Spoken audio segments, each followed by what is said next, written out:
Hello my dear students. तो आज की इस वीडियो में हम लोग बात करने वाले हैं principle of inheritance and variation. Okay बच्चा, तो जैसा कि हम लोग प्रीवियस लेक्चर में हम लोग पढ़े थे, चैप्टर के कुछ टर्मिनोलॉजी पढ़े थे, जिसमें कि हमने आपको ये बताया था कि कौन कौन से टॉपिक हैं जो कि इस चैप्टर के अंदर आप लोगों को पढ़ना है। क्लियर है?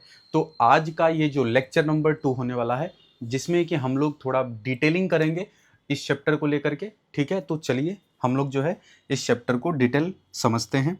ठीक है, बहुत बेसिक तरीके से।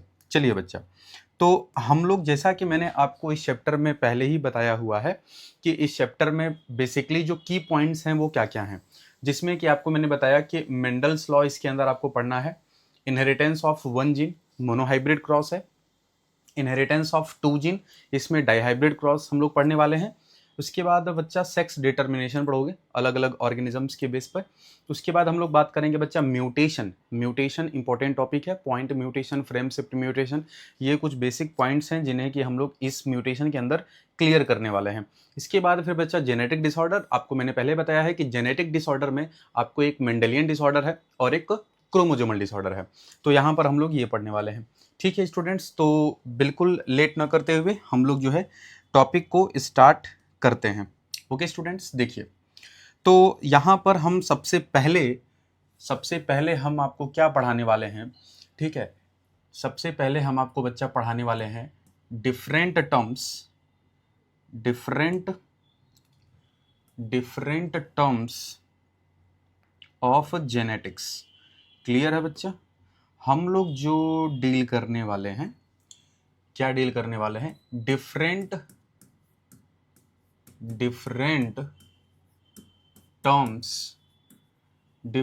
टर्म्स यूज्ड इन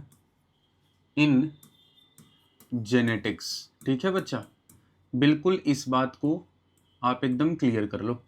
हम लोग डिफरेंट टर्म्स पढ़ने वाले हैं। कौन कौन से टर्म्स हैं बच्चा? देखो, सबसे पहले मैं आपको क्या पढ़ाऊंगा? जीन। क्या हम लोग पढ़ने वाले हैं? जीन्स। ठीक है बच्चा, देखो, जीन्स जो होता है इसे हम क्या कहते हैं? Segment of DNA. क्या बोलते हैं? Segment of DNA.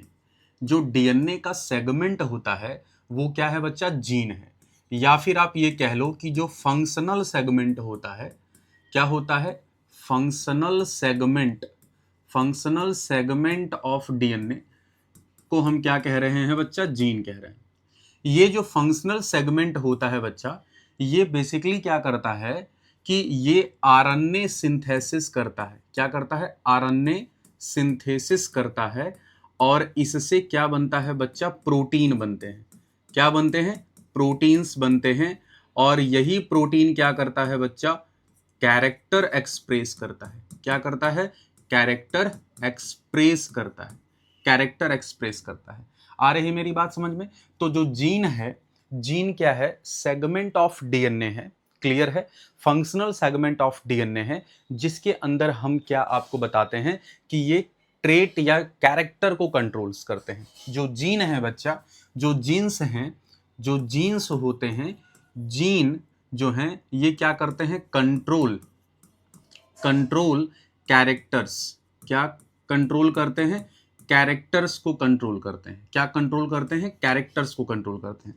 अगर मैं तुमसे ये कहूं कि सर एक कैरेक्टर है हाइट ऑफ प्लांट, एक कैरेक्टर है हाइट ऑफ प्लांट, ये एक कैरेक्टर है। ठीक है बच्चा, क्या है? ये एक कैरेक्टर है। ध्यान से मेरी बात को सुनिएगा।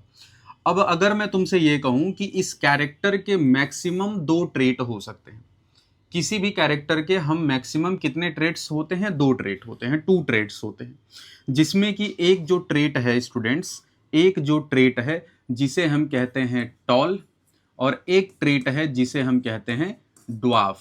क्या कहते हैं? ड्वार्फ। ठीक है, ड्वार्फ और टॉल। अब यहां पर अगर मैं तुमसे कहूं कि टॉल को रिप्रेजेंट करने के लिए जो जीन हम यूज करते हैं, या जो जीन होता है, वो कैपिटल टी होता है, और शॉर्ट या ड्वार्फ को जो जीन कंट्रोल करेगा वो स्मॉल टी होता है। तो इसका मतलब ये है कि हाइट ऑफ प्लांट क्या है बच्चा? हाइट ऑफ प्लांट एक कैरेक्टर है। क्या है? एक कैरेक्टर है। अब इस कैरेक्टर को जो कंट्रोल कर रहा है, इस कैरेक्टर को जो एक्सप्रेस कर रहा है, वो क्या है? जीन है। वो क्या होता है? जीन होता है। और ये जीन्स ऑलवेज पेयर के फॉर्म में होते हैं। ऑलवेज किस फॉर्म में होंगे? पेयर फॉर्म में होते हैं। जैसे कि हम कभी भी लिखते हैं तो कैपिटल टी ये एक साथ लिखते हैं, क्योंकि it is a form of pair. Genes हमेशा जो है स्मॉल टी ये क्या है? पेयर। तो ये पेयर के फॉर्म में होते हैं। ये बात आपको बिल्कुल समझ में आनी चाहिए। ये बात आपको बिल्कुल समझ में आनी चाहिए कि जीन्स का ये टर्म हो गया। क्लियर है? अब इसके बाद देखो, अब इसके बाद आप क्या देखोगे, ध्यान से मेरी बात को सुनो। अब बच्चा इसके बाद मैं आपको क्या पढ़ाऊंगा? एलिल्स हम लोग बात करने वाले हैं। नेक्स्ट हम लोग क्या बात करने वाले हैं? एलिल्स। इसको आप पॉज करके आप इसको लिख सकते हो, ठीक है? चलो नेक्स्ट हम लोग क्या करते हैं? नेक्स्ट हम लोग क्या पढ़ते हैं स्टूडेंट्स? यहाँ पर हम नेक्स्ट पढ़ते हैं एलिल, ठीक है? क्या पढ़ते हैं? एलिल्स पढ़ते हैं। इस बात को बिल्कुल आपको दिमाग में समझ आना चाहिए। क्लियर है बच्चा? इसके बाद ध्यान से मेरी बात को सुनो बच्चा। इसके बाद हम क्या पढ़ने वाले हैं, ठीक है? ये 1 मिनट रुक जाओ बच्चे। इसके बाद हम लोग बात करने वाले हैं एलिल। क्लियर है? चलो तो हम लोग आपको क्या पढ़ाएंगे? एलिल्स पढ़ोगे इसके बाद, ठीक है? ध्यान से देखो। 1 मिनट बच्चा। क्लियर? चलिए हम लोग क्या देख लेते हैं? एलिल्स देख लेते हैं, ठीक बच्चा? चलिए तो इसमें आप क्या देखने वाले हो? जो हम लोग टॉपिक पढ़ेंगे वो है जीन के बाद एलिल्स। समझ में आ रहा है बात? चलिए देखो, इसके बाद मैं आपको बताने वाला हूँ एलिल, ठीक है? एलिल्स जो होता है बच्चा, ध्यान से सुनिएगा, जो एलिल होता है ये डिफरेंट फॉर्म ऑफ जीन है। क्या है? डिफरेंट फॉर्म ऑफ जीन्स, ठीक है? एलिल्स जो होते हैं ये क्या है? Different form of gene. क्या है बच्चा? डिफरेंट फॉर्म ऑफ जीन्स होते हैं। इनको हम क्या कहते हैं? एलिल्स कहते हैं। या फिर आप ये भी कह सकते हो कि ये क्या है? मोडिफाइड। क्या है? मोडिफाइड फॉर्म ऑफ जीन्स है। क्या है? मोडिफाइड फॉर्म ऑफ जीन है। अगर मैं तुमसे ये कहता हूं कि एलिल जो होता है, एलिल्स जो होते हैं ये क्या है? ये क्या है? ये डिफरेंट फॉर्म ऑफ जीन्स है। अगर मैं तुमसे ये कहूं, ध्यान से देखिएगा, अगर मैं तुमसे ये कहूं, ठीक है, अगर मैं तुमसे कहूं कि कैपिटल टी और स्मॉल टी, इसमें कितने एलिल्स हैं? इसमें एक देखो बच्चा, इसमें एक क्या है? एक जो है कैपिटल टी जो एलिल है, एक ये एलिल है, ठीक है, और एक ये एलिल है। इसमें टोटल 2 एलिल्स हैं। तो कैपिटल टी भी क्या है? ये भी एलिल्स है, एलिल है, और ये भी क्या है? ये भी एलिल है। क्या है? ये भी एलिल है। तो एलिल्स जो होते हैं ये क्या होते हैं? डिफरेंट फॉर्म ऑफ जीन्स है, या मॉडिफाइड फॉर्म ऑफ जीन्स है, या अल्टरनेट फॉर्म ऑफ जीन्स है। क्या है? देख रहे हो, ये capital T and small T क्या है? ये क्या है? मॉडिफाइड जीन है। ये क्या है बच्चा?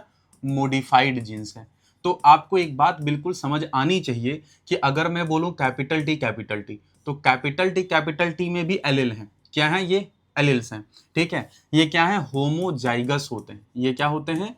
होमोजाइगस हैं। मतलब ये सेम एलिल हैं जो एक साथ पेयर्ड के फॉर्म में है।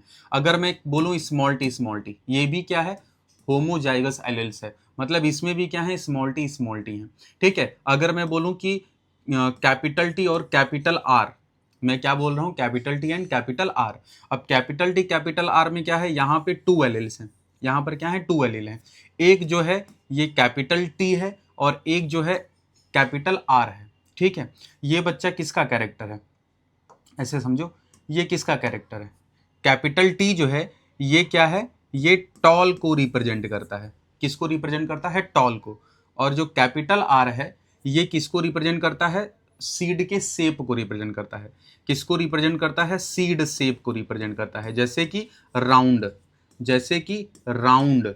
तो मैं आपको यहाँ पे यही समझाना चाहता हूँ बच्चा कि जो एलिल हैं ये एलिल्स होमोजाइगस फॉर्म में भी हैं, हेट्रोजाइगस फॉर्म में भी हैं।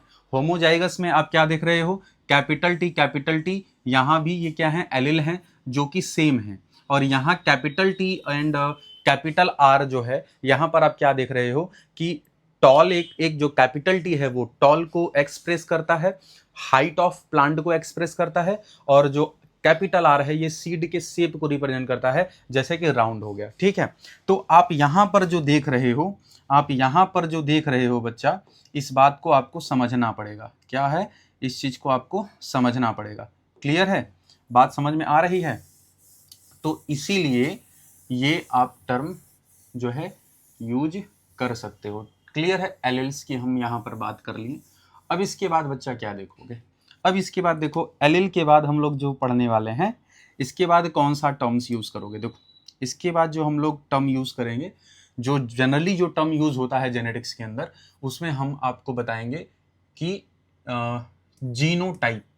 क्या चीज बच्चा, क्या चीज इसमें पढ़ोगे, जीनोटाइप पढ़ोगे। ठीक है, क्या पढ़ोगे, जीनोटाइप। इसको मैं सही से लिख दे रहा हूं, एक मिनट। क्या पढ़ोगे बच्चा, जीनोटाइप पढ़ोगे। क्लियर है, चलिए। तो इसके बाद जो देख रहे हो वो क्या देख रहे हो, जीनोटाइप।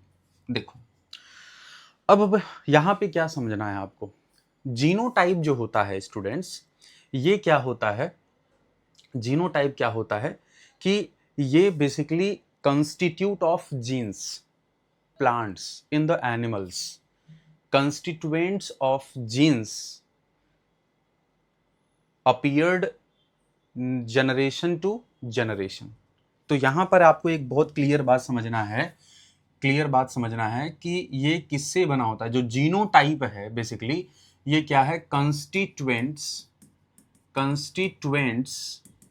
ऑफ जीन, जो जीन्स हैं इनसे ये बने हैं। अच्छा, दूसरी बात आप इसमें क्या समझोगे, दूसरी बात आप इसमें क्या समझोगे बच्चा, कि जो ये क्या करते हैं, ये एक्सप्रेस करते हैं कैरेक्टर्स। क्या करते हैं, कैरेक्टर एक्सप्रेस करते हैं। क्या एक्सप्रेस करते हैं, कैरेक्टर एक्सप्रेस करते हैं। जैसे अगर मैं तुमसे कहूं, ध्यान से मेरी बात को सुनिएगा, अगर मैं तुमसे एक बात यहां पर बोलूं कि अगर कैपिटल टी को अगर तुम स्मॉल टी के साथ क्रॉस करवाते हो तो F1 प्रोजेनी में आपको कैपिटल टी स्मॉल टी मिलता है, जिसे तुम कहते हो all tall plants appear, all tall plant appears इन F1 प्रोजेनी। F1 प्रोजेनी के अंदर तुम क्या बोलते हो कि सभी के सभी प्लांट्स जो हैं बच्चा टॉल आते हैं। मैं आपको यही समझाने की कोशिश कर रहा हूं कि ये जो आप देख रहे हो ये किसकी वजह से एक्सप्रेस हुआ है, क्योंकि इस प्रोजेनी का, इस जो है F1 जनरेशन का जो प्लांट आया है, इसका जीनोटाइप हम कैसे डिटरमाइन करेंगे बच्चा, इसका जीनोटाइप आप कैसे डिटरमाइन करोगे, मुझे बताओ। इसके जीनोटाइप को तुम डिटरमाइन कैसे करोगे, इसके जीन के बनने से, जो जीन बना है जिससे जीन कंपोजिट हुआ। क्या हुआ, जीन कंपोजिट हुआ। यहां पर कौन है, कैपिटल टी है और स्मॉल टी है, मतलब यहां पे दो एलिल्स जो हैं वो अलग अलग हैं। ट्रेट से देखो, ट्रेट अलग अलग है, कैरेक्टर सेम है बट ट्रेट डिफरेंट है। मतलब आप यहां क्या लिख सकते हो कि टू डिफरेंट ट्रेट है सेम कैरेक्टर का, two different trait of same character के दो डिफरेंट ट्रेट हैं बच्चा। ठीक है, और यही जीन आपस में मिलकर के क्या कर रहे हैं, जीनोटाइप हैं, जो कि डिटरमाइन आप कर पाओगे। क्लियर है। एक बात और दिमाग में रख लेना कि मेंडल का ही ये कॉन्सेप्ट है कि जो जीन होते हैं वो मिक्स नहीं होते हैं, ये दिमाग में रखिएगा। जब इनका गैमेट फॉर्मेशन होता है तो जीन बेसिकली क्या करते हैं, सेग्रीगेट कर जाते हैं और अपना अलग पेयर के साथ मिलकर के एक कैरेक्टर अपीयर करते हैं। इस बात को बहुत क्लियर दिमाग में रखना है। कहाँ पढ़ते हो, लॉ ऑफ सेग्रीगेशन के अंदर। तो ये चीजें बिल्कुल आपको समझ आनी चाहिए। ठीक है, तो जीनोटाइप एक जीन से ही बना हुआ है बेसिकली, और ये कैरेक्टर एक्सप्रेस करता है। एग्जाम्पल के तौर पे मैंने आपको बोला कि जैसे अगर हम टॉल एंड ड्वार्फ के बीच में क्रॉस करवाते हैं तो जो F1 के अंदर जो ऑल टॉल अपीयर होता है, अगर हम इसके जीनोटाइप की बात करते हैं तो बेसिकली ये हाइब्रिड टॉल है। और वो किस बेस पर हम यहाँ बात कर रहे हैं बच्चा, क्योंकि जीन का जो कंपोजिशन है वो कैपिटल टी के साथ स्मॉल टी आया। अब कैपिटल टी के साथ स्मॉल टी आया है तो बेसिकली ये क्या है, ये जीन का ही टाइप है ना जो बना हुआ है, दो अलग अलग ट्रेट सेम कैरेक्टर्स के हैं, तो यही क्या है, जीनोटाइप्स हैं। इस बात को एकदम बहुत एकदम बेसिक सिंप्लीफाई मैंने किया है, ठीक है, बहुत आसान तरीके से इस बात को आप पढ़ोगे, ठीक है बच्चा। अब इसके बाद फिर आप क्या पढ़ोगे, फिनोटाइप, ठीक है। नेक्स्ट जो है आप क्या पढ़ोगे, यहां पर मैं लिख दे रहा हूं, क्या पढ़ोगे, फिनोटाइप पढ़ोगे, ठीक है। क्या पढ़ोगे बच्चा, फिनोटाइप पढ़ोगे। इस बात को एकदम बिल्कुल क्लियर रखो। जीनोटाइप क्या होता है, जो कि जीन से मिलकर के बनते हैं और वो कैरेक्टर एक्सप्रेस करते हैं। देखो बच्चा, फिनोटाइप की अगर हम बात करें ना, तो जो जिस प्लांट का जीनोटाइप, जिस भी प्लांट का जीनोटाइप जो होता है वही डिटरमाइन और वही कंसिडर करता है फिनोटाइप को। फिनोटाइप किसी भी प्लांट का फिजिकल अपीयरेंस होता है, क्या, कैरेक्टर के आधार पे, कैरेक्टर के बेस पे। तो मैं आपको क्या बताना चाहता हूं कि ये जो फिनोटाइप जो आप देख रहे हो ये क्या होता है, it is physical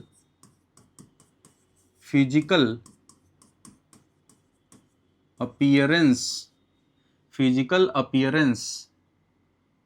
of character, physical appearance of characters. Phenotype जो है it is a physical appearance of character in the plant. Plants के अंदर जो फिजिकल अपीयरेंस कैरेक्टर होते हैं, जैसे कि अगर मैं आपसे ये कहूं कि कैपिटल आर और कैपिटल आर को आप क्रॉस करा दो स्मॉल आर के साथ, और जो इसका F1 प्रोजेनी में कैपिटल आर स्मॉल आर आ रहा है, तो ये जो आप देख रहे हो इसका फिजिकल अपीयर क्या है, ये राउंड है। ये क्या है बच्चा, राउंड है। तो राउंड क्या है बच्चा, ये क्या है, ट्रेट है, ठीक है। और किस कैरेक्टर का ट्रेट है, तो आप बोलोगे सीड शेप। क्या बोलोगे, सीड शेप। सीड शेप के दो ट्रेट होते हैं, एक राउंड और एक व्रिंकल्ड। आपने यहां पर जो पी जनरेशन ले रखा है बच्चा, यहां पर जो हम पी जनरेशन ले रखे हैं, मतलब पेरेंटल जनरेशन, यहां पर जो पेरेंटल जनरेशन जो हमने ले रखा है, एक बच्चा है राउंड और एक है व्रिंकल्ड। अब राउंड व्रिंकल्ड में अगर क्रॉस करवाते हो तो हमारे पास क्या निकल के आता है, राउंड आता है। अब ये राउंड कैसे आया कैरेक्टर, क्योंकि इसकी जो जीनोटाइप है जिसमें एक कैपिटल आर है और एक स्मॉल आर है, और आपको पता है कि जो कैपिटल आर जीन है ये डोमिनेंट होता है। अब इसके बारे में भी हम बात करने वाले हैं, ये डोमिनेंट जीन होता है, और dominant always express their character in heterozygous as well as homozygous condition. दोनों कंडीशंस में अपने कैरेक्टर एक्सप्रेस करता है। इस बात को एकदम क्लियर आपको समझना है। तो जो फिनोटाइप है, आप इस बात को समझो कि जो फिनोटाइप है स्टूडेंट्स, ये फिनोटाइप बेसिकली जीनोटाइप पर डिपेंड होता है। किस पर डिपेंड होता है, जीनोटाइप पर। तो आप अगला पॉइंट इसमें क्या लिखोगे, आप अगला पॉइंट ये लिखोगे कि जो फिनोटाइप होता है, ध्यान देना कि जो फिनोटाइप होता है, फिनोटाइप जो होता है ये डिपेंड करता है, ये क्या करता है, ये डिपेंड करता है, फिनोटाइप डिपेंड्स अपॉन जीनोटाइप। ये जीनोटाइप पर डिपेंड करता है। जीनोटाइप जैसा होगा फिनोटाइप उसी तरह का कैरेक्टर को एक्सप्रेस करेगा। इस बात को एकदम क्लियर आपको समझना है, इस बात को एकदम आपको क्लियर समझना है। चलिए अब इसको पॉज करके आप इसको लिख सकते हैं, ठीक है बच्चा। नेक्स्ट हम लोग पॉइंट पे चलते हैं। देखो आपने अभी जो पढ़ा बच्चा, वो आपने क्या पढ़ा, आपने पढ़ा जीन क्या होता है, फिर हमने आपको पढ़ाया कि एलिल्स क्या है, एलिल्स के बाद फिर मैंने आपको पढ़ाया जीनोटाइप क्या है, एंड जीनोटाइप के बाद आपने पढ़ा है फिनोटाइप क्या है, ठीक है। ये 4 टर्मिनोलॉजी जो जेनेटिक्स में काफी इंपॉर्टेंट होता है, जो कि मैंने आपको पढ़ाया। मैं आपको अभी पढ़ा क्या रहा हूं, मैं आपको पढ़ा रहा हूं कि different terms use in genetics. अलग अलग टर्म्स जो जेनेटिक्स के अंदर यूज होते हैं, मैं आपको वो पढ़ा रहा हूं। उसके बाद हम लोग जो है स्टार्ट करेंगे। क्लियर है? चलिए, तो अब इसके बाद देखो, अब इसके बाद आप क्या पढ़ने वाले हो? देखो, इसके बाद मैं आपको पढ़ाऊंगा, यहां पर मैं आपको क्या पढ़ाऊंगा? Dominant gene. क्या पढ़ाऊंगा बच्चा? डोमिनेंट डोमिनेंट जीन पढ़ाऊंगा। देखो, डोमिनेंट जीन क्या है, इस बात को आपको समझना है। डोमिनेंट जीन क्या है, इस बात को एकदम क्लियर समझो बच्चा। डोमिनेंट डोमिनेंट जीन, देखो, ऐसा जीन जो हमेशा अपने कैरेक्टर एक्सप्रेस करता है किसी भी कंडीशन में। ठीक है, ऐसा जीन्स जो किसी भी कंडीशन में अपने कैरेक्टर एक्सप्रेस करता है, वही डोमिनेंट जीन कहलाता है। इस बात को एकदम क्लियर समझना है। मैं आपको लिख रहा हूं कि क्या लिखूंगा मैं? देखो, those genes are express are always, इसको ना ऐसे लिखो, those genes are always express their character. ठीक है, those genes are always express, always, एक मिनट रुक जाओ बच्चा, always express their character. Clear है? चलिए ठीक, ऑलवेज एक्सप्रेस देयर कैरेक्टर, इस बात को समझना है। चलो, those genes are always express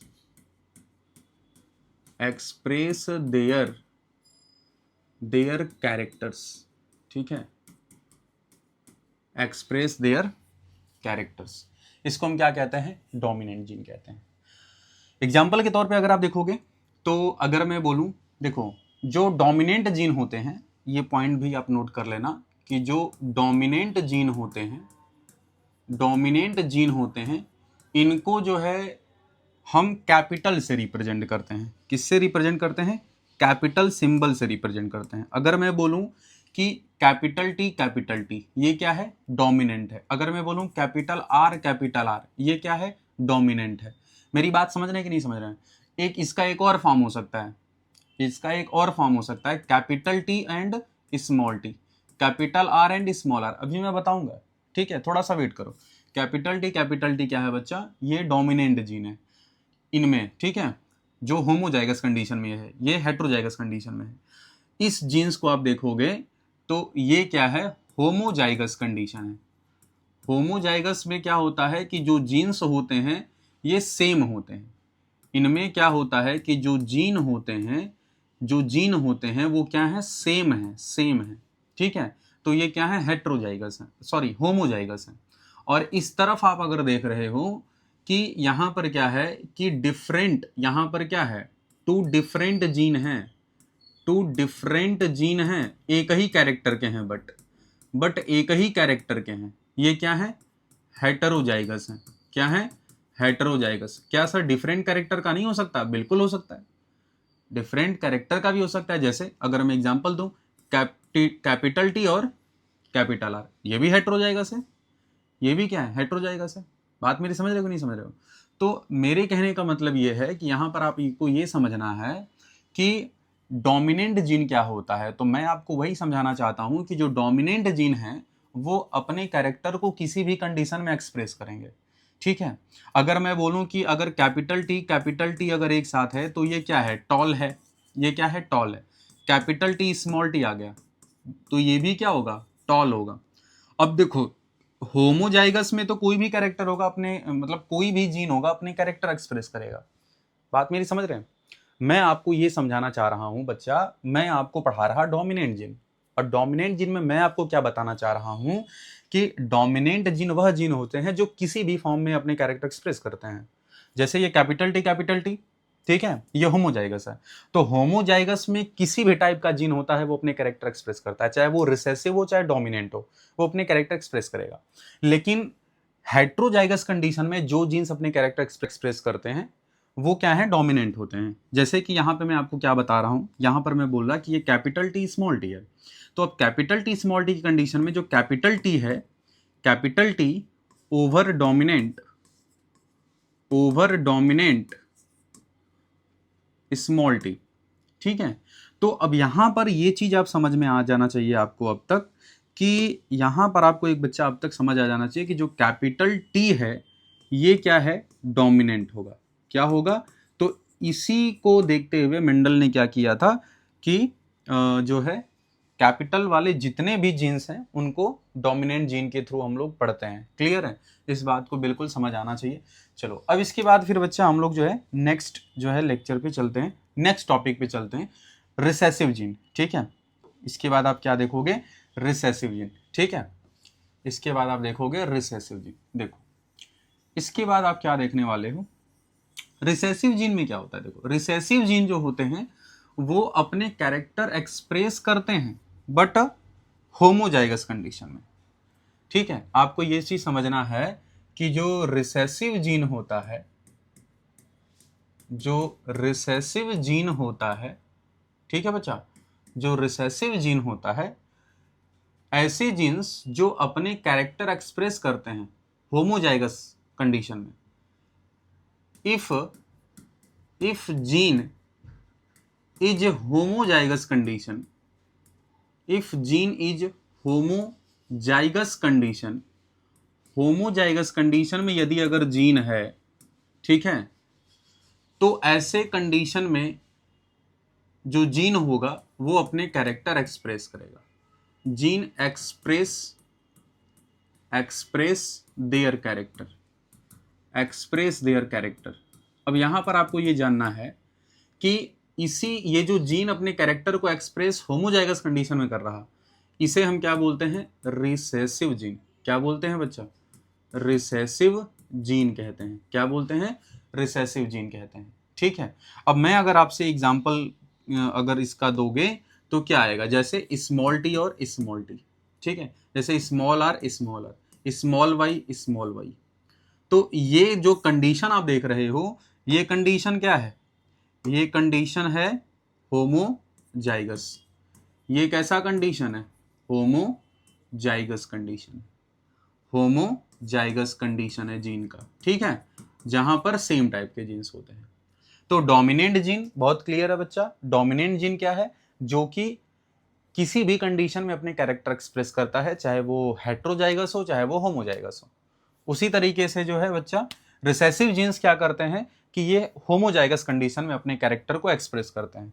ठीक है स्टूडेंट्स, तो इसके बाद फिर हम लोग जो है नेक्स्ट टॉपिक पे बात करेंगे, जो कि आता है हेट्रोजाइगस एंड होमोजाइगस। मुझे लग रहा है कि आप लोग ऑलरेडी ये समझ गए होंगे कि हेट्रोजाइगस एंड होमोजाइगस क्या है, लेकिन एक बार इसको भी हम आपको समझा देते हैं। ठीक है, होमोजाइगस जीन्स कौन होता है, होमोजाइगस में क्या होता है, देखो अगर मैं कहूं कि होमोजाइगस जीन, होमोजाइगस जीन क्या है, इसमें जो होते हैं सेम जो है क्या होंगे, जीन्स होंगे, सेम जीन होंगे। ठीक है, मतलब हम क्या कह रहे हैं कि जो एलिल होगा वो क्या होगा, सेम होगा, जीन क्या होगा, सेम होगा। जैसे अगर मैं कहूँ कैपिटल टी, कैपिटल आर, ठीक है, कैपिटल वाई, क्या है ये, होमोजाइगस है। Small T, small R, small Y, क्या है ये, होमोजाइगस। ठीक है, इसी तरीके से अगर मैं तुमसे कहूँ हेट्रोजाइगस जो होता है बच्चा, हेट्रोजाइगस जीन्स जो होते हैं, या हेट्रोजाइगस कंडीशन इसको लिख लो। ठीक है बच्चा, इसको क्या लिखो, चाहे कंडीशन लिख लो चाहे आप डायरेक्ट होमोजाइगस ही लिख लो। ठीक है, डायरेक्ट आप होमोजाइगस ही लिख लो, होमोजाइगस एंड हेट्रोजाइगस। इस बात को बिल्कुल समझ आना चाहिए। ठीक है, चलो हेट्रोजाइगस में क्या होता है कि डिफरेंट फॉर्म ऑफ जीन होगा ना, डिफरेंट फॉर्म ऑफ जीन होगा। ठीक है, डिफरेंस जीन्स होंगे, या इनको आप एग्जांपल क्या लिख सकते हो, capital T, small T, capital R, small are.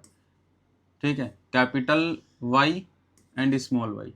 तो ये सब क्या है, ये सब हेट्रोजाइगस जो है कंडीशन है जीन का। कौन सा कंडीशन है? हेटेरोजाइगस कंडीशन है। बात बिल्कुल समझ में आ रही होगी बच्चा। अब इसके बाद हम लोग जो है देखो, तो अभी आपने जो पढ़ लिया, अभी आपने जो पढ़ा है वो आपने पढ़ा है, ठीक है, different terms use in genetics, अभी जो आपने पढ़ा, ठीक है।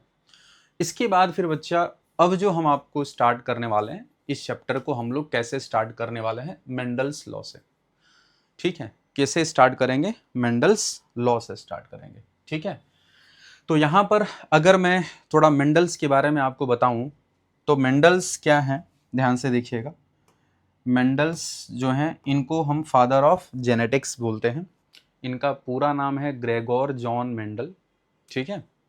ये जो है कि अपना एक बुक पब्लिश किए थे 1865 में, बट उतना ज़्यादा वाइडली पब्लिश्ड नहीं कर पाए, ठीक है। और ये अनरिकॉग्नाइज्ड तरीके से इनका जो थ्योरी था वो पढ़ा था, बहुत बड़े लेवल पे फेमस नहीं हुआ। बट ऐसे 3 साइंटिस्ट आते हैं 19th सेंचुरी में, 1900 में, कार्ल कॉरेंस, ह्यूगो डिवरीज वॉन टेसरमैक, ये साइंटिस्ट आते हैं और ये मेंडल के थ्योरी को रिडिस्कवर करते हैं, ठीक है। एंड देन फिर जो है कि आगे ऐसे प्रोसेस बढ़ता है, ठीक है। चलो, तो इसमें आप क्या देखने वाले हो? मेंडल्स लॉ ऑफ इनहेरिटेंस, ठीक है। देखो, इनका नाम है Gregor John Mendel, was the first who performed experiment on Pisum sativum। ये पॉइंट इंपॉर्टेंट है, गार्डेन पी, ठीक है। ग्रेगोर जॉन मेंडल ने ऐसे पहले साइंटिस्ट थे, पहले थे ये साइंटिस्ट जिन्होंने एक्सपेरिमेंट परफॉर्म किया, किस पर? Pisum sativum. ये किसका बोटानिकल नेम है? गार्डेन पी प्लांट का। क्लियर है? समझो, इन्होंने 1856 से लेकर के 1863, ये नोट करके रखिएगा, ठीक है, ये इंपॉर्टेंट है। 1856 में इन्होंने अपने वर्क को स्टार्ट किया, ठीक है, और 1863 तक वो अपने एक्सपेरिमेंट को रिपीट कर रहे थे। ऐसा थोड़ी है कि वो पहली बार जो है गार्डन का पी प्लांट लिया और उन्होंने सेल्फ क्रॉस कराया एंड क्रॉस पॉलिनेट कराया, ठीक है, सेल्फ पॉलिनेट कराया और उनको वो रिजल्ट मिल गया। ऐसा नहीं है बच्चा, कई बार एक्सपेरिमेंट फेलियर हुए, इसलिए वो एक्सपेरिमेंट रिपीट करते गए, ठीक है, तब जाकर के इनको कहीं ना कहीं रिजल्ट देखने को मिला, ठीक है। तो 1856 से 1863 याद रखना ये चीज। And propose the law of inheritance in living organisms. इन्होंने क्या किया कि जब इन्होंने 1856 से लेके 63 तक जब ये एक्सपेरिमेंट किए, तो इन्होंने एक कंक्लूजन दिया, law of inheritance in living organisms. मतलब कि कुछ तो ऐसा कैरेक्टर है जो कि पास करता है one generation to next generation, तो इन्होंने लॉ ऑफ इनहेरिटेंस दे दिया जो कि लिविंग ऑर्गेनिजम्स में अप्लीकेबल होता है। देखो बच्चा, इसके बाद आप क्या देखते हो? इनको हम क्या बोलते हैं बच्चा? Father of genetics. क्या बोलते हैं इनको? फादर ऑफ जेनेटिक, ठीक है। बात समझ में आ रही है? चलो आगे बढ़ें। इसके बाद देखो, he selected pea plant on the basis of the following character. देखो, एक क्वेश्चन आता है कि why Mendel select pea plant only, उन्होंने केवल पी प्लांट के पौधे को ही क्यों सेलेक्ट किया था? बड़ा बेसिक सा क्वेश्चन है, 12th में नहीं आएगा ये, लेकिन आपको एक रीजन क्लास 10th में ही पढ़ाया गया होगा, चैप्टर का नाम है हेरिडिटी, ठीक है। खैर, तो पी प्लांट्स को ही इन्होंने क्यों सेलेक्ट किया मेंडल्स ने? देखो, एक्चुअली क्या था कि उनको ऐसा पौधा चाहिए था जिसकी लाइफ साइकिल काफ़ी शॉर्ट हो, लाइफ साइकिल जो जीवन चक्र होता है ऑर्गेनिजम्स का काफ़ी छोटा हो। और उसके पीछे का रीजन ये था कि उनको प्रोजेनी कम समय में ज़्यादा अपीयर्ड करवानी थी, मतलब उनको जनरेशन ज़्यादा देखना था। अब ज़्यादा जनरेशन्स को कम समय में देखने के लिए स्वाभाविक सी बात है, ऑर्गेनिजम्स का जो है लाइफ साइकिल वो छोटा होना चाहिए, तभी ये पॉसिबल है। तो और दूसरी बात है कि हम आसानी से क्रॉस भी करवा सकें, पौधा ऐसा होना चाहिए, प्लांट ऐसा सेलेक्ट उन्होंने किया जिसमें कि हम क्रॉस जो है इजिली करा पाएँ, ठीक है, जैसे self pollination, cross pollination easily हम करा पाएँ और रिजल्ट कहीं ना कहीं पॉजिटिव ही रहे, रिजल्ट अपने फेवर में रहे, ऐसा पौधा चाहिए था, बात मेरी समझ रहे हैं? चलो, तो यहां पर क्या देख रहे हो कि पी प्लांट इज स्मॉल, ठीक है, इजी टू ग्रो। एक एक पॉइंट आप समझिएगा इस बात को। एक तो पी प्लांट क्या था, छोटा था और आसानी से ग्रो कर सकता है। अच्छा, ठीक है, आसानी से ये क्या कर सकता है, ग्रो कर सकता है। और क्रॉस ब्रीड आर्टिफिशियली, आर्टिफिशियली का मतलब समझ रहे हो, मतलब मैन मेड के द्वारा जो है हम आसानी से इसमें क्रॉस पॉलिनेशन करवा सकते हैं, ठीक है। ये भी एक रीजन है। देखो, P plant exhibit the number of contrasting characters. सबसे इंपॉर्टेंट जो रीजन था कि पी प्लांट के पास जो है नंबर ऑफ कंट्रास्टिंग कैरेक्टर थे। आपने पढ़ा होगा 7 कंट्रास्टिंग कैरेक्टर्स, जो कि पाइसम सेटाइवम के पास। तो अब चूंकि कैरेक्टर भी ठीक ठाक थे, जिससे कि हम अलग अलग क्रॉस करवा करके हम रिजल्ट ला सकते थे। मतलब मेंडल ने यही काम किया ना, कि क्योंकि उनके पास कैरेक्टर भी ढेर सारे मिल गए, ठीक है। अब जब ज्यादा कैरेक्टर्स मिल गए तो उनको तो आसान ही था, अलग अलग कैरेक्टर्स को लिया और उनको क्रॉस कराया और उनके रिजल्ट्स को क्या किया, जो है इकट्ठा किया, और उन पे जो है वो इन्फरेंस दिए, कंक्लूजन्स दिए कि क्या क्या जो चीजें उनको मिली रही थी वो चीजें इन्होंने दिया। आगे हम लोग वही पढ़ने वाले हैं। तो it is normally undergoes self pollination but can be cross pollination. इसका मतलब क्या समझ रहे हो बच्चा? मतलब देखो, नॉर्मली इनमें तो सेल्फ पॉलिनेशन होता है, ठीक है। अब सेल्फ पॉलिनेशन है तो कहीं ना कहीं हम इसमें क्रॉस पॉलिनेशन भी करवा सकते हैं। क्या करवा सकते हैं? क्रॉस पॉलिनेशन भी करवा सकते हैं, ठीक है। इसके बाद आप क्या देख रहे हो? It is a annual plant and yields result in year times, so it can be observe for the many generation. देखो, आपको पता है कि ये क्या है, कि इससे इसका मतलब ये है कि ये एक एनुअल प्लांट है और ये जो है हम इनसे नंबर ऑफ जनरेशंस प्रोड्यूस करवा सकते हैं। क्या करवा सकते हैं? नंबर ऑफ जनरेशंस प्रोड्यूस करवा सकते हैं। ये भी एक रीजन था कि मेंडल ने पी प्लांट सेलेक्ट किया। Many varieties are available with observable alternative form for a traits. तो इनमें वेराइटी ज्यादा अवेलेबल थी। इनमें क्या थी? वेराइटीज अवेलेबल थी। Observable alternative form for a traits, मतलब कि हम अलग अलग तरीके का ट्रेड्स ऑब्जर्व कर सकते थे, ठीक है। और अलग अलग हम, और हमारे लिए ये आसानी था, मतलब मेंडल के लिए ये इजी था कि मेंडल्स ने जो है इजिली ऑब्जर्वेशन किया अलग अलग कैरेक्टर्स और अलग अलग ट्रेड्स को लेकर के। तो उनको चीजें जो है ना बड़ा इजिली जो है उनको मिली और उन्होंने जो है कि इसको आगे अपने एक्सपेरिमेंट को बढ़ाया। Pure varieties of P R available which always breed tree, ठीक है। तो यहां पर आप देख रहे हो कि प्योर वैरायटीज इनको पी प्लांट के जो है मिलते गए और हमेशा मिले, ठीक है। Large number of seed are produce per plant which can be easily handled and cultivated. मतलब जब वो ग्रो करा रहे थे, क्योंकि देखो एनुअल प्लांट था तो वो जनरेशंस देखने के लिए कई बार उन्होंने उसको ग्रो कराया, और उसके बाद उन्होंने अलग अलग तरीके के उनके रिजल्ट्स भी मिले, और जो रिजल्ट मिल रहे थे वो इजिली वो उसको क्या कर रहे थे, हैंडल्ड आउट कर रहे थे, और चीजें उनके लिए बड़ा आसान थी और आसानी से वो कल्टीवेटेड भी हो जा रहा था। तो बेसिक जो पॉइंट आपको याद रखना है वो ये याद रखना है कि पाइसम सेटाइवम जो है इन्होंने लॉ ऑफ इनहेरिटेंस दिया, एक्सपेरिमेंट करा करके इन्होंने पी प्लांट सेलेक्ट किया। किस बेसिस पे? कुछ कैरेक्टर्स हैं, जैसे प्लांट छोटा था, आसानी से ग्रो हो सकता था, क्रॉस ब्रीड हम उस पर करा सकते थे, ठीक है। पी प्लांट ने नंबर ऑफ कंट्रास्टिंग कैरेक्टर्स इनके पास जो एग्जिबिट्स थे। तो ये सारी चीजें जो आप इनको बता सकते हो, ठीक है बच्चा। इसके बाद हम लोग जो है नेक्स्ट पर आते हैं। इसके बाद हम लोग नेक्स्ट आते हैं बच्चा, जिसमें कि हम लोग बात करते हैं Mendel's conducted artificially controlled cross pollination under the following steps.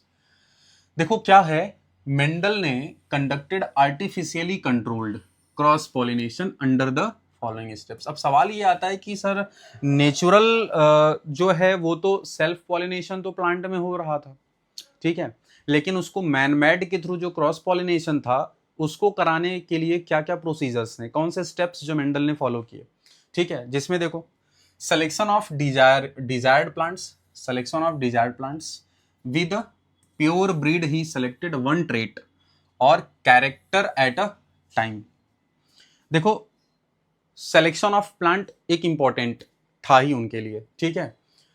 और जिसमें कि प्योर ब्रीड उनको मिल गया, प्योर ब्रीड मिला, जिसमें उन्होंने एक ट्रेट को एक टाइम पर उन्होंने क्या किया, यूज किया, ठीक है। एक ट्रेट का कैरेक्टर एक टाइम पर उन्होंने यूज किया, ठीक है। इसके बाद फिर बच्चा अब सवाल ये आता है सर, मेन जो आप देख रहे हो इमैस्कुलेशन, इमैस्कुलेशन उन्होंने कराया। इमैस्कुलेशन में देखो क्या है, पाइसम सेटाइवम एंथर को क्या किया गया, फ्लावर से रिमूव कर दिया गया मेच्योरिटी से पहले ही, और remove of anther is called emasculation. पढ़े हो 10th में, एक है मेथड है इमैस्कुलेशन, ठीक है, और एक है बैगिंग, ठीक है। तो इमैस्कुलेशन में क्या करते हैं, एंथर रिमूव कर देते हैं। मेंडल ने क्या किया, जैसे ही वो प्लांट मैच्योरिटी की तरफ बढ़ रहा था, मैच्योर होने से पहले ही उन्होंने क्या कर दिया, उस फ्लावर के उस एंथर को क्या कर दिया, उन्होंने काट दिया, ठीक है, रिमूव कर दिया, ठीक है। उसके बाद फिर क्या किया, bagging. After removal of anther stigma is covered with muslin bags, ठीक है। मसलिन बैग एक कवर आता है, मसलिन का बना होता है, उससे उन्होंने क्या किया, स्टिग्मा को कवर कर दिया। पहले एंथर रिमूव कर दिया कट करके, और स्टिग्मा को ढक दिया, कवर कर दिया, ठीक है। तो इमैस्कुलेशन और उन्होंने बैगिंग कराया, ठीक है। चलो, इसके बाद pollens from the dehisced anther of plant are taken and dusted on the matured stigma of receptive in nature to bring out cross pollination. मतलब समझो इसका मीन्स, इसका ये है कि देखो इमैस्कुलेशन हुआ, बैगिंग हुआ, अब वो अपने इच्छा से जो उनका डिजायरेबल कैरेक्टर जो वो चाहते थे, उन्होंने क्या किया कि उस एंथर को क्या किया, ठीक है, लिया और स्टिग्मा पर क्या किया, रब कर दिया। क्या कर दिया, रब कर दिया। जो एंथर डिहाइज्ड का मतलब क्या होता है कि एंथर से पॉलन निकलना, एंथर से पॉलन को निकलना, ठीक है। डिहाइज्ड एंथर ऑफ प्लांट्स टेकन, लिया उन्होंने, and dusted on the matured stigma, dusted rubbed किया, डस्टेड किया, ठीक है, छिड़क दिया किस पे, स्टिग्मा पे। और उसके बाद क्या हुआ कि क्रॉस पॉलिनेशन कुछ इस तरीके से इन्होंने कराया, ठीक है। This is followed by rebagging to complete the process of fertilization. और इसी तरीके से देखो तो आपको एक बात बहुत क्लियर है कि मेंडल ने आर्टिफिशियल कंट्रोल्ड क्रॉस पॉलिनेशन कैसे किया।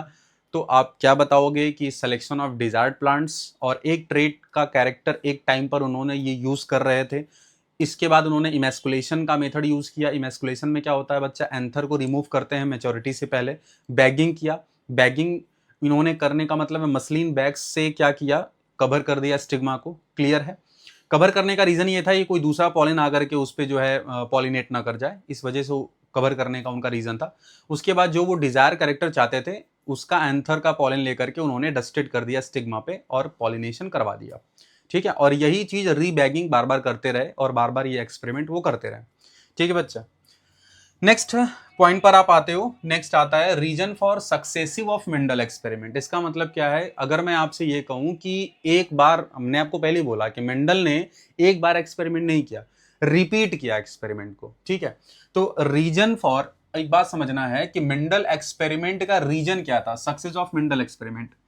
अगर वो एक बार एक्सपेरिमेंट करके फेल हो गया एक्सपेरिमेंट और वो दोबारा नहीं करते हैं तो कोई मतलब नहीं था उसका ना। देखो इंसान सक्सेस कब होता है, जब वो एक बार नहीं, वो 1000 बार जो है अपनी चीजों को प्रैक्टिस करता रहता है जब तक कि वो वहां पर पास नहीं हो जाता। अगर मेंडल 1 2 3 एक्सपेरिमेंट अगर उनका फेल हुआ, क्या पता सैकड़ों एक्सपेरिमेंट फेल हुए होंगे, ठीक है। बताया नहीं जा सकता कि प्लांट्स ग्रो ही नहीं किया, दोबारा किया, प्लांट यूज किया रहा होगा, या कई कैरेक्टर्स जो उनके फेवर में नहीं आए रहे होंगे। ऐसे तमाम तरह के जो है रीजन्स उनके सामने रहे होंगे, ठीक है। लेकिन मैं कह रहा हूं कि वो हार नहीं माने, वो चीजों को आगे प्रोसीड करते रहे और यही रीजन था कि उनको रिजल्ट पॉजिटिव मिला, ठीक है। तो यहां पर आप वही समझ रहे हो, he studied 1 or 2 character at a time for his breeding experiment. उन्होंने अपने एक्सपेरिमेंट के लिए 1 या 2 कैरेक्टर को उन्होंने क्रॉस कराया। मोनोहाइब्रिड डाइहाइब्रिड क्रॉस पढ़ते हो ना, वही चीज है, inheritance of 1 gene, inheritance of 2 genes, ठीक है। तो इन्होंने स्टडी किया था 1 और 2 कैरेक्टर एट अ टाइम, ठीक है, अपने हिज ब्रीडिंग एक्सपेरिमेंट के अंदर he selected only those traits for his studies which did not exhibit linkage और इनकम्प्लीट डोमिनेंस, मतलब कि ऐसे कैरेक्टर वो यूज नहीं किए जो कि लिंकेज और इनकम्प्लीट डोमिनेंस जो है इसकी स्टडी उन्होंने नहीं किया। He selected only those traits for his studies, उनकी जो खुद की स्टडी थी, which did not exhibit linkage और इनकम्प्लीट डोमिनेंट, जो कि लिंकेज एंड इनकम्प्लीट डोमिनेंट को एग्जिबिट नहीं करता है। इस बात को समझना है आपको। He performed the reciprocal cross to confirm the valid of correct ratio. He performed his experiment to F2 and F3 generation. आपको ये बात समझना है कि पहली बात तो रेसिप्रोकल क्रॉस का मतलब क्या होता है। रेसिप्रोकल क्रॉस का मतलब बच्चा ये होता है कि मान लो मेंडल ने एक बार क्या किया कि मेल और फीमेल, देखो जैसे अगर कैपिटल टी बोल रहा हूं मेल, स्मॉल टी फीमेल, तो उन्होंने क्या किया कि पहले पी जनरेशन उन्होंने लिया, एक मेल टॉल लिया और फीमेल ड्वार्फ लिया, ठीक है, क्या लिया, फीमेल ड्वार्फ लिया। फिर नेक्स्ट जनरेशन में, अगले जनरेशन में उन्होंने क्या किया कि कैपिटल टी फीमेल ले लिया और एक जो ट्रेड्स चेंज कर दिया। मतलब आप ये कह सकते हो कि उन्होंने अल्टरनेट क्रॉस कराया, ठीक है, ट्रेट चेंज करके। किस तरह का चेंज, जेंडर चेंज करके, एक बार मेल एक बार फीमेल, फिर एक बार मेल फिर एक बार फीमेल, फिर एक बार फीमेल एक बार मेल, इस तरीके से उन्होंने क्या किया था। तो ये क्या है, रेसिप्रोकल क्रॉस है बच्चा, क्या है, रेसिप्रोकल क्रॉस, जो कि क्या है, ये इन्होंने कराया। He selected true breeding varieties of pea plants for cross pollination. इन्होंने पी का ब्रीडिंग वेराइटीज जो है, इन्होंने क्या किया था, ट्रू ब्रीडिंग वेराइटीज सेलेक्ट किया अपने क्रॉस पॉलिनेशन के लिए। ये एक सबसे इंपॉर्टेंट जो है इनका जो है रीजन है। He performed emasculation process to prevent self pollination. Emasculation कराया ही इसलिए जाता है क्योंकि सेल्फ पॉलिनेशन को प्रिवेंट करने के लिए। तो ये कुछ पॉइंट्स हैं बच्चा, ये रीजन है जो मेंडल एक्सपेरिमेंट सक्सेस हुआ, ठीक है, ये कुछ रीजन्स हैं जिससे कि मेंडल एक्सपेरिमेंट क्या हुआ है, सक्सेस हुआ। चलो इसके बाद फिर बच्चा हम लोग का नेक्स्ट जो आता है टॉपिक, वो आता है इनहेरिटेंस ऑफ वन जीन। ठीक है बच्चा, ध्यान से देखिएगा, इनहेरिटेंस ऑफ वन जीन्स। देखो इसमें आप क्या देखते हो, इसे हम कहते हैं मोनो हाइब्रिड क्रॉस। क्या बोलते हैं बच्चा, मोनो हाइब्रिड क्रॉस कहते हैं। क्या बोलते हैं बच्चा, मोनो हाइब्रिड क्रॉस कहते हैं, ठीक है, ठीक है, मोनो हाइब्रिड क्रॉस कहते हैं। इस बात को समझना है आपको, क्लियर है, ठीक है, एक मिनट बच्चा, हाँ ठीक है, मोनो हाइब्रिड क्रॉस, ठीक। चलो ध्यान से देखो, इनहेरिटेंस ऑफ वन जीन्स में आप क्या करते हो, इसमें क्या किया जाता है, ध्यान से सुनिए, एक कैरेक्टर का ट्रेट लिया जाता है, ठीक है, इनहेरिटेंस ऑफ वन जीन्स में क्रॉस बिटवीन सिंगल कैरेक्टर। देखो बच्चा, सिंगल कैरेक्टर के बीच में जो क्रॉस होता है वो मोनोहाइब्रिड है, ठीक है। अब जैसे अगर मैं तुमसे ये कहूं कि मेंडल ने क्या किया था, मेंडल ने यूज किया, मैंने आपको अभी बोला ना कि Mendel use single trait of single character eight single time, ठीक है, एक समय पर उन्होंने एक ही ट्रेट का कैरेक्टर उन्होंने यूज किया था, ठीक है। तो यहां पर मैं आपको क्या बोल रहा हूं कि क्रॉस बिटवीन सिंगल कैरेक्टर। अब सिंगल कैरेक्टर के बीच में क्या हो रहा है, क्रॉस हो रहा है।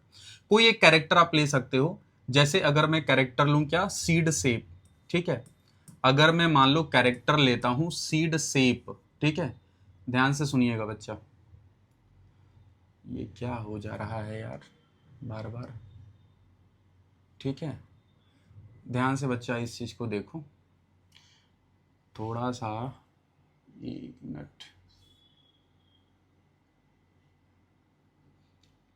एक मिनट बच्चा, एक मिनट थोड़ा सा देख लेने दो सही आ रहा है कि नहीं। चलो अच्छा ठीक है, ठीक है, आगे बढ़ते हैं। हाँ, अब सही है।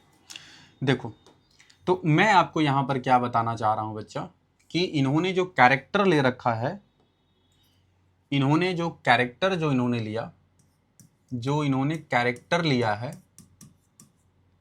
ये लिया है सीड शेप। क्या लिया है? सीड शेप लिया है। ठीक है। अब सीड शेप के बच्चा दो ट्रेट होते हैं। ठीक है, सीड शेप के जो ट्रेट्स हैं वो दो ट्रेट हैं। ठीक, एक जो ट्रेट है बच्चा, ये क्या है? राउंड है, और एक क्या है? व्रिंकल्ड है। क्या है? व्रिंकल्ड है। राउंड जो है बच्चा, इसका जो जीन है वो है कैपिटल आर, और व्रिंकल्ड के लिए जो जीन है वो है स्मॉल आर। इस बात को समझना है। क्लियर? हुआ क्या इसमें कि इन्होंने क्या किया, ध्यान से देखो, मैं आपको पढ़ा रहा इनहेरिटेंस ऑफ वन जीन्स। मैं आपको पढ़ा क्या रहा हूं? Inheritance of one gene. देखो बच्चा, बहुत क्लियर समझो कि इनहेरिटेंस ऑफ वन जीन का मतलब होता है कि हम क्या करते हैं? सिंगल कैरेक्टर के बीच में क्रॉस कराते हैं, क्रॉस बिटवीन सिंगल कैरेक्टर। ठीक है, मेंडल ने ये काम किया, जिसमें कोई कैरेक्टर हम ले लेते हैं, जैसे कि हम ले लेते हैं सीड शेप। अब सीड शेप जो है वो क्या है? एक राउंड होता है, एक व्रिंकल्ड होता है। क्या होता है? एक राउंड और एक व्रिंकल्ड। वो 7 कंट्रास्टिंग कैरेक्टर पढ़े हो ना मेंडल का? ठीक है, तो वो चीजें यहां पर लिया गया है। क्लियर है? इनके बीच में क्या हुआ? राउंड और व्रिंकल्ड, जैसे कैपिटल आर, स्मॉल आर, इनके बीच में क्रॉस कराया गया। इस बात को एकदम ध्यान से देखना है, इस चीज को। अब ध्यान दो, अब एक तरफ इन्होंने, अब इनमें से जो डोमिनेंट है, देखो डोमिनेंट जो है वो क्या है? राउंड है। क्या है बच्चा? राउंड डोमिनेंट है। इसके बाद जो रिसेसिव है, रिसेसिव क्या है बच्चा? व्रिंकल्ड है। क्या है? व्रिंकल्ड है। ठीक है, अब आपको पता है कि राउंड के लिए जो है कैपिटल आर इस्तेमाल करो, और व्रिंकल्ड के लिए स्मॉल आर। इनके बीच में क्रॉस कराया गया। जब इनके बीच में जब आप क्रॉस कराओगे, ठीक है, इसके बीच में आप क्रॉस कराओगे, तो जो F1 जनरेशन आएगा वो क्या आएगा? Capital R small R, capital R small R, capital R small R, capital R small R. ठीक है, ये जो आपके जो प्लांट जो अपीयर हुआ है, ठीक है, ऑल प्लांट्स कैसे हैं? टॉल। कहाँ अपीयर हुए? F1 generation. Appear in F1 generation. F1 generation के अंदर सभी प्लांट्स कैसे अपीयर्ड हो गए? एक मिनट बच्चा, ये मैं क्या लिख रहा हूं? ठीक है, तो ये क्या अपीयर हो गए? ये अपीयर हो गए, ऑल प्लांट्स कैसे हैं? राउंड है। कैसे हैं? राउंड है। ठीक है, जो प्लांट्स हैं वो क्या है? राउंड है। इस बात को समझ लेना है आपको।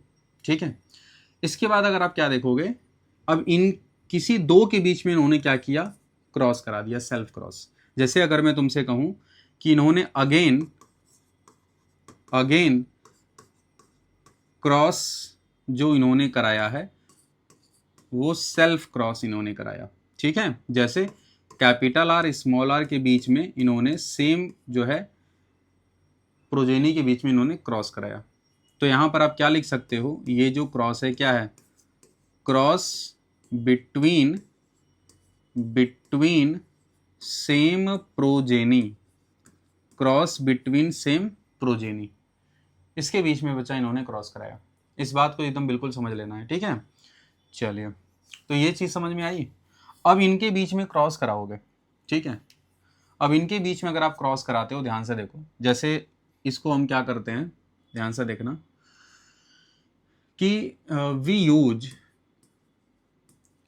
मतलब ये क्रॉस कराने के लिए we use Punnett square method.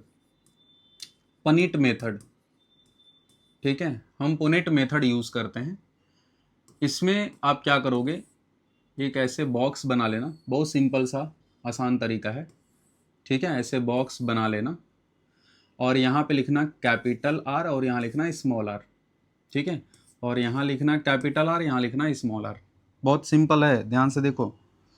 ठीक है, देखो पनेट स्क्वायर मेथड जो यूज़ कर रहे हो, ठीक है, तो पहले क्या करोगे, इसका इसके साथ क्रॉस कराओगे तो कैपिटल आर आएगा, फिर इसका इसके साथ क्रॉस कराओगे कैपिटल आर स्मॉल आर आएगा, ठीक है। फिर इसका इसके साथ क्रॉस कराओगे कैपिटल आर स्मॉल आर आएगा, फिर इसका इसके साथ क्रॉस कराओगे स्मॉल आर आएगा। तो यहीं से आप क्या निकाल लोगे, यहाँ से आप निकाल लोगे पहला क्या कि फिनोटाइप क्या आया है। देखो पॉसिबिलिटी कितनी आई, 4 की पॉसिबिलिटी है, जिसमें फिनोटाइप क्या आया 3/4। अब 3/4 कहने का मतलब क्या है सर, 3 जो है ये राउंड आया है और जो 1 है ये क्या है, व्रिंकल्ड आया है। क्या आया है, व्रिंकल्ड आया है, ठीक है। इसके बाद ये तो क्या हो गया फिनोटाइप। अब इसी से क्या निकाल लोगे, फिनोटाइप रेशियो। इससे क्या निकाल लोगे बच्चा, फिनोटाइप रेशियो निकाल लोगे। फिनोटाइप रेशियो निकल के आया 3:1, 3:1 का रेशियो आ गया। मतलब 3 जो है वो राउंड है और 1 जो है वो व्रिंकल्ड है। आ रही मेरी बात समझ में। राउंड कैसे है यहाँ आप देख सकते हो, राउंड कैसे है बच्चा, देखो देखो कैपिटल आर प्योर राउंड है, कैपिटल आर स्मॉल आर देखो ये heterozygous, capital R small R heterozygous.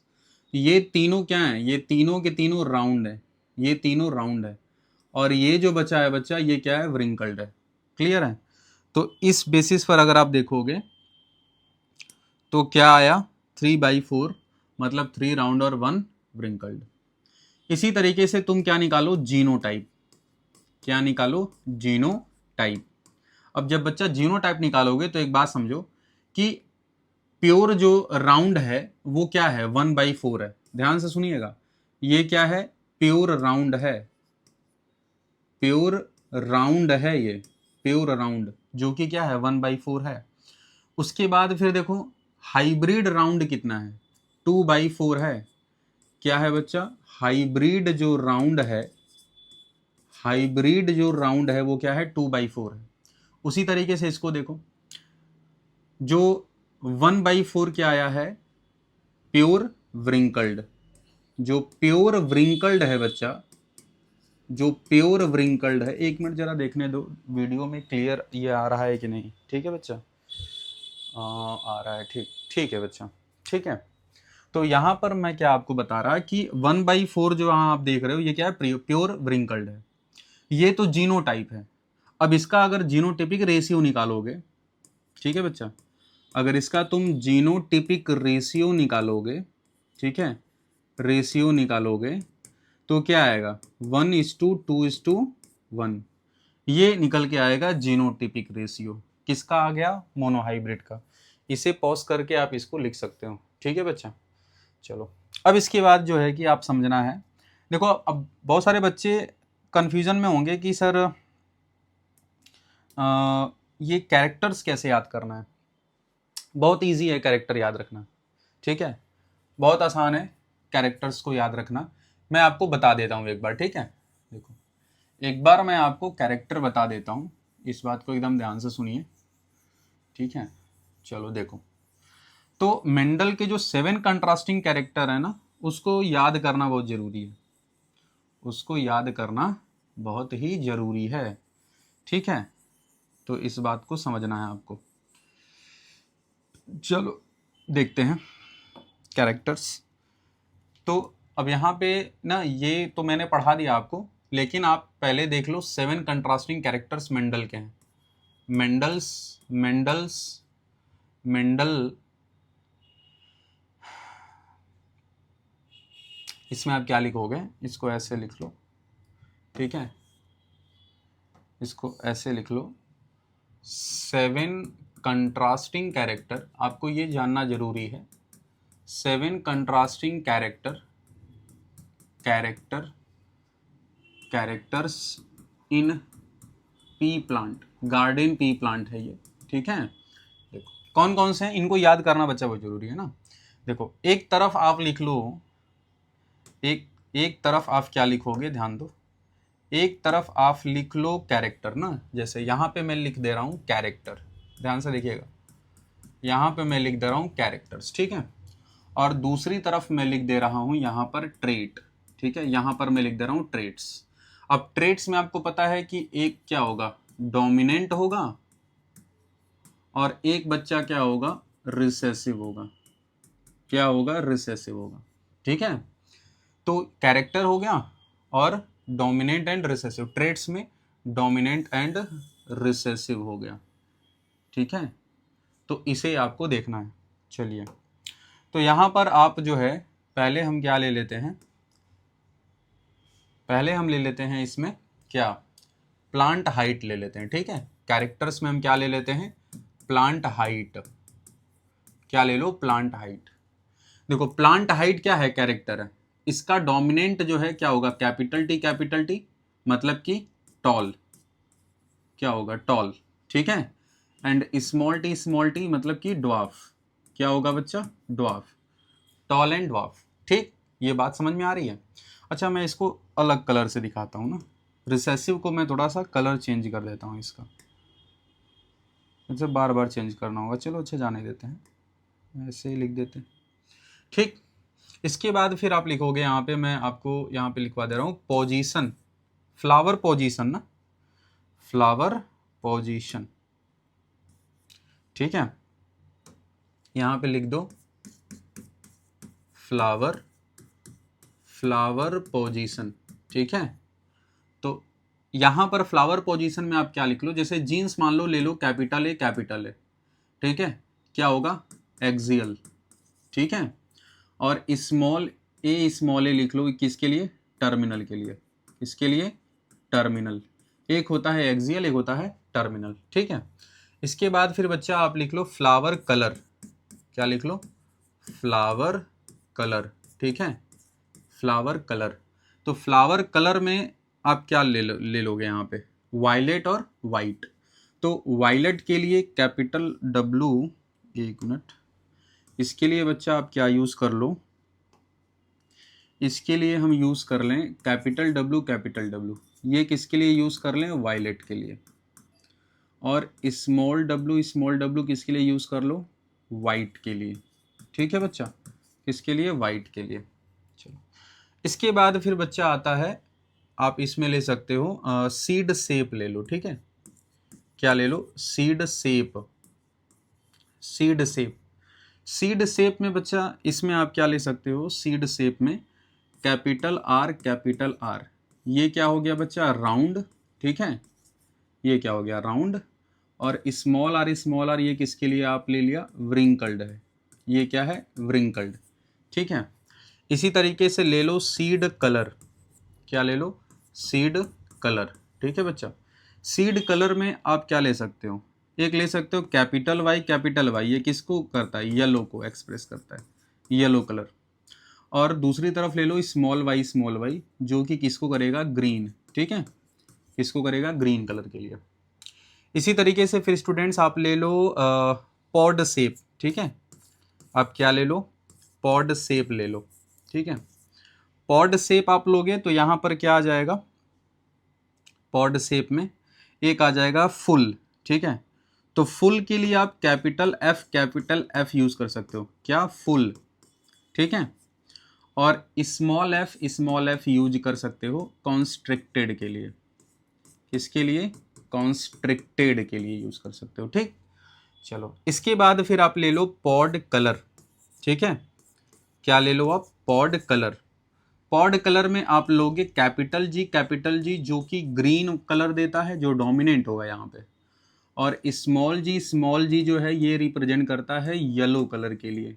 ठीक है, जो कि रिसेसिव होगा। तो फाइनली बच्चा आप यहाँ पे क्या देख रहे हो, फाइनली ये क्या है, 7 कैरेक्टर हैं। देखो 1 2 3 4 5 6 7। ठीक है बच्चा, तो ये क्या है, टोटल 7 कैरेक्टर हैं। ये बात समझ में आ रही है, 7 कैरेक्टर्स हैं। ठीक है, तो आपसे ये देखो, हाइट में डोमिनेंट कौन है, टॉल हो गया यहाँ पे। यहाँ इसका फ्लावर का पोजीशन, डोमिनेंट कौन है, एक्सियल। फ्लावर का कलर में डोमिनेंट कौन है, वायलेट। सीड शेप में डोमिनेंट कौन है, राउंड। और सीड कलर में डोमिनेंट कौन है, येलो। ठीक है, एंड पॉड शेप में कौन है, फुल। ठीक है, और पॉड कलर में कौन है, ग्रीन। ठीक है, क्या है, ग्रीन। दूसरी तरफ अगर आप देखोगे ये सब रिसेसिव वाले हैं, ये सब क्या है, रिसेसिव वाले हैं, ध्यान दो। तो कैपिटल टी ये क्या है, ड्वार्फ। जितने भी कैपिटल वाले इधर देख रहे हो ये सब रिसेसिव हैं, ये सब क्या है, रिसेसिव हैं। ठीक है, आपको याद रखना है, मैं इसको अलग अलग कलर से दिखा रहा हूँ क्योंकि आपको आसानी से आइडेंटिफाई कर पाओ। ठीक है, ये क्लियर है। तो इस तरफ ये डोमिनेंट्स हैं और इस तरफ जो है रिसेसिव हैं। ठीक है, इस तरफ क्या है, रिसेसिव हैं। इस बात को एकदम अच्छे से याद कर लो। क्लियर है बच्चा, क्लियर है। चलो, तो ये चीज़ें आपको समझ आई होंगी। ये जो है 7 कंट्रास्टिंग कैरेक्टर है, ये मुझे पहले बताना था बट मैंने आपको अभी बता दिया। इसको आप याद कर लो। ठीक है, देन आप इसको जो है कि इजिली जो है आप क्रॉस करा सकते हो, चाहे वो मोनो हाइब्रिड हो चाहे वो डाई हाइब्रिड हो। ठीक है बच्चा।